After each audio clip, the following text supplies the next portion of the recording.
অবশেষে সেই পাগলা ভক্তকে জড়িয়ে ধরলেন শাকিব খান নিজেই। গত কয়েকদিন আগে শাকিবের সাথে দেখা করতে মহাখালী স্টার সিনেপ্লেক্সে আসেন শাকিবের এই ভক্ত। শাকিবের সাথে দেখা করতে না পেরে বেশ কান্নাকাটি করে নিজের মনের আক্ষেপ প্রকাশ করেন তিনি। পরিচালক অনন্য মামুন সেদিন বলেছিলেন শাকিবের সাথে দেখা করিয়ে দিবেন তিনি। হঠাৎ শাকিবের সাথে দেখা গেল এই ভক্তকে। সবাই বলছে দেখা করে দেবো, কিন্তু যখন মিটিং শেষ হয়ে বাইরে গেছে সবাই গেছে আমার এত মানুষের মধ্যে পরিস্থিতি তো ভালো ছিল না, নিরাপত্তার বিষয় আছে, চলে গেছে।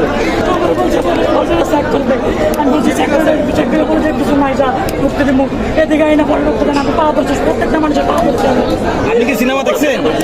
ভাইয়া এর আগে 10 জন ভাই আমি শ্যামলিতে দেখেছি ভাইয়া, প্রত্যেকবার সিনেমা লাগছে। আমি ভাইয়া মুভি দেখাই ভাইয়া, ভাই ভাই তো ভাই না ভাইয়া নিজের থেকে ভাই।